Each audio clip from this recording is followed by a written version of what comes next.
ការស្ថាបនារាជធានីអង្គរព្រឹត្តិការណ៍របស់ព្រះបាទយសោវរ្ម័នទី1ឆ្នាំ889ក្រោយពីបានឡើងគ្រងរាជ្យសម្បត្តិជាព្រះរាជានៃប្រទេសកម្ពុជាក្នុងឆ្នាំ889នៃគ្រិស្តសករាជមកព្រះបាទយសោវរ្ម័នបានក្តាប់និងពង្រីកអំណាចរបស់ព្រះអង្គក្នុងរយៈពេល2ឬ3ឆ្នាំក្រោយដោយបានបង្កើតនៅរាជធានីមួយនៅទីនោះហើយពេញចិត្តដាក់ឈ្មោះឲ្យរាជធានីនោះថាយសោធរពុរៈឲ្យដូចជាឈ្មោះរបស់ព្រះអង្គរាជធានីយសោធរពុរៈក៏คล้ายទៅជារាជធានីរបស់ប្រជាជនកម្ពុជាហើយអង្គរក៏ដូចនោះដែររាជធានីរបស់យសោវរ្ម័នបានចាប់ផ្ដើមឡើងដោយប្រផ្នូលល្អរួមនឹងសមិទ្ធផលជាច្រើនទៀតព្រះអង្គបានឡើងគ្រងរាជ្យសម្បត្តិបន្តពីបិតារបស់ព្រះអង្គគឺព្រះបាទឥន្ទ្រវរ្ម័ននិងព្រះមាតាឥន្ទ្រទេវីព្រះអង្គបានបន្តការដឹកនាំសន្តតិវង្សដ៏ចំណាស់ពីរដែលតាំងនៅក្នុងប្រទេសកម្ពុជាគឺអាណាចក្រហ្វូណននិងចេនឡាជាឈ្មោះដែលពួកចិនបានដាក់ឲ្យនៅក្នុងសៀវភៅកំណត់ត្រាប្រវត្តិសាស្ត្ររបស់ពួកគេហ្វូណនបានតាំងនៅភាគខាងត្បូងនៃប្រទេសហើយព័ទ្ធវង្សរហូតដល់សមុទ្រនៅសតវត្សទី7អាណាចក្រនេះត្រូវបានឈ្លានពានដោយពួកចេនឡាដែលស្ថិតនៅភាគខាងជើងប្រទេសកម្ពុជាដែលស្ថិតនៅក្នុងប្រទេសឡាវផ្នែកខាងក្រោមគឺនៅជុំវិញមជ្ឈមណ្ឌលសាសនាវត្តភូក្នុងព្រឹត្តិការណ៍របស់ព្រះអង្គព្រះបាទយសោវរ្ម័នដែលបង្រួបបង្រួមទឹកដីទាំងអស់មកគ្រប់គ្រងនិងចាត់ចែងឲ្យនៅក្រោមរាជអំណាចដ៏ខ្លាំងពូកែរបស់ព្រះអង្គនៅចុងបញ្ចប់សតវត្សទី8ព្រះបាទជ័យវរ្ម័នទី2 802ដល់850បានចាប់ផ្ដើមធ្វើការបង្រួបបង្រួមប្រទេសកម្ពុជានិងធ្វើឲ្យមានឯករាជ្យព្រះអង្គបានរៀបចំនៅផ្នែកខាងជើងទន្លេសាបដែលជាតំបន់ពោពេញទៅដោយដីល្បាប់មានជីធម្មជាតិហើយអាណាចក្ររបស់ព្រះអង្គបានលាតសន្ធឹងរហូតដល់ជ្រលងទន្លេមេគង្គតាមរយៈការធ្វើពិធីអភិសេកឡើងសោយរាជ្យរបស់ព្រះអង្គនៅលើភ្នំមហិនជាភ្នំកលែនបច្ចុប្បន្នបានធ្វើឲ្យឈ្មោះរបស់ព្រះអង្គបានល្បីនៅក្នុងឆ្នាំ802នៃគ្រិស្តសករាជដូចជាម្ចាស់ផែនដីតែមួយគត់លើលោកគឺធ្វើជាស្ដេចចក្រពត្តិជាការល្អណាស់ដែលព្រះអង្គសម្រេចចិត្តធ្វើឲ្យដោយស្ដេចចក្រពត្តិបានន័យថាព្រះអង្គគ្រប់គ្រងពិភពលោកទាំងមូលឲ្យនៅក្នុងអំណាចរបស់ព្រះអង្គព្រះបាទជ័យវរ្ម័នទី2បានធ្វើការរៀបរាប់ប្រៀបធៀបនឹងស្ដេចដទៃដែលនៅជុំវិញនិងសតវត្សដំណាក់គ្នានិងអ្នកដែលធ្វើឲ្យប្រទេសរងនឹងការខ្ទេចខ្ទាំគឺមានតែព្រះអង្គទេដែលធ្វើឲ្យប្រទេសកម្ពុជាបានទទួលភ្លក្សនៅរសជាតិឯករាជ្យជាតិគេបានដឹងថាព្រះអង្គបានធ្វើការផ្លាស់ប្ដូរទីកន្លែងម្ដងទៀតនៅក្នុងប្រទេសកម្ពុជារហូតដល់ចូលទីវង្គតនៅរាជធានីថ្មីរបស់ព្រះអង្គគឺហរិហរាល័យដែលស្ថិតនៅចម្ងាយ15គីឡូម៉ែត្រពីក្រុងសៀមរាបបច្ចុប្បន្ននេះមានស្នងរាជសម្បត្តិបន្តពីព្រះអង្គ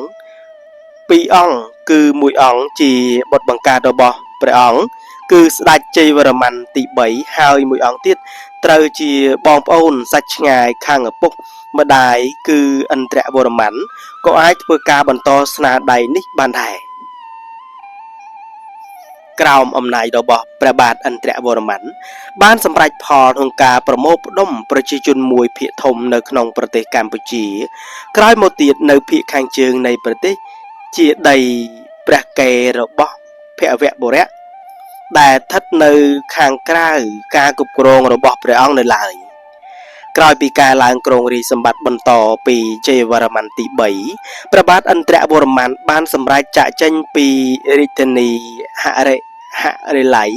ក្នុងអំឡុងពេល12ឆ្នាំនៃការគ្រងរាជ្យរបស់ព្រះអង្គបានប្រែក្លាយរាជធានីនេះឲ្យទៅជារាជធានីមួយគួរឲ្យគោរពដោយបានស្ថាបនាព្រះបាទជាច្រើនហើយបានធ្វើការជីកបារាយមួយឈ្មោះថាឥន្ទ្រតកាត ក្រោយមកព្រះបាទយសោវរ្ម័នបានទទួលសិក្សាអប់រំនិងដំបូន្មានល្អៗយ៉ាងយកចិត្តទុកដាក់ពីសំណាក់គ្រូបាជារបស់ព្រះអង្គក្នុងពេលដែលដកខ្លួនចេញនៃបុត្ររបស់ព្រះអង្គវាពុំមែនជាការបង្ខិតបង្ខំអ្វីទេហើយគ្មានការយកចិត្តទុកដាក់ដើម្បីធានាដល់ការសិក្សារបស់ព្រះបាទយសោវរ្ម័នដែររាមសិវៈជាគ្រូបាជារបស់ព្រះអង្គដែលមានចំណេះដឹងខ្ពស់ក្រោយលោកជាសាវកផ្នែកទស្សនវិជ្ជាហិណ្ឌូច័ន្ទការ៉ាចាយាយសោវរ្ម័ននៅតែមានភក្តីភាពចំពោះព្រះសិវៈការអប់រំរបស់ព្រះអង្គមិនបានធ្វើឲ្យទប់នៅសេចក្តីប្រាថ្នាពីការសិក្សាទស្សនវិជ្ជាទេមានសិលាចារឹកមួយបាននិយាយថាព្រះអង្គបានចាប់ស្រឡាញ់ដោយភក្តីភាពចំពោះការអនុវត្តនៅគ្រប់ផ្នែកទាំងអស់នៃសិល្បៈងាយពុតប្រដៅដោយដែលព្រះអង្គបានចាញ់ស្នាដៃគេហើយទទួលមកវិញនៅការថ្នាក់ថ្នមនិងសិលបារមីរបស់ព្រះអង្គប្រសិនបើគេជឿតាមសិលាចារឹកលទ្ធផលគឺវាមិនប្រឆាចពីសេចក្តីសង្ឃឹមដែលគេបានប្រគល់ឲ្យដល់ស្ដេចក្មេងនោះទេគេបានបង្ហាញឲ្យឃើញថានៅដូចជានុភាពដ៏ស្ងៀមស្ងាត់សមត្ថភាពនៃការបោះបង់ចោលនៅសេចក្តីចរណែនចំពោះអាទិទេពដែលមានសេចក្តីស្រឡាញ់ចំពោះតែខ្លួនឯងដែលលមោកតែសង្គ្រាមមិនចេះនឿយហត់សកម្មភាពរបស់អាទិទេពគឺបំផ្លាញឲ្យអស់នៅសកម្មភាពដ៏គ្រោះថ្នាក់របស់សត្រូវតាមចរិយាសាស្ត្ររបស់ព្រះអង្គលំអដោយសមត្ថភាព4យ៉ាងគឺធម៌ពលចំណេះវិជ្ជាសេចក្តីក្លាហាននិងវិធីសាស្ត្រគេបាននិយាយដូចគ្នានេះដែរចំពោះសមត្ថភាពទាំង4នេះគឺស្ថិតនៅក្នុងបេះដូងព្រះអង្គជានិច្ចទទួលយកមកវិញដោយសិលបារមីរបស់ព្រះអង្គហើយព្រះអង្គក៏បានបញ្ឈប់នៅអ្វីដែលនឹងកើតមាននៅសេចក្តីវិនិច្ឆ័យចំពោះមុខដែរនៅចំពោះមុខដោយដែលព្រះភ័ក្ត្ររបស់ព្រះអង្គមិនបានធ្វើឲ្យយើងញញឹមដោយក្តីរំភើបសាទរដែលផ្ដល់កំណើតដល់ការឡើងទៅកាន់អំណាចដោយសោយរាជសម្បត្តិតាមព្រឹត្តិការណ៍របស់ព្រះអង្គដោយលើកតម្កើងព្រះអាទិត្យផ្កាឈូកទាំងឡាយត្រូវបានបញ្ឈរដោយព្រះអង្គបំណែកនៃអង្គទាំងឡាយនៅលើមេឃដែលមានពន្លឺបានធ្វើឲ្យរាយមាយមេឃឡើងពណ៌ក្រហមនៅឯជើងមេឃកាតាដឹកនាំដ៏ល្អដែលនៅក្រោមអំណាចរបស់ព្រះអង្គបានធានាឲ្យប្រជាណាចក្រកម្ពុជាមានច្បាប់ទម្លាប់ល្អសិលាចារឹកក៏បាននិយាយពីការខិតខំប្រឹងប្រែងស្ថាបនាទីក្រុងដ៏ល្អឯកមួយ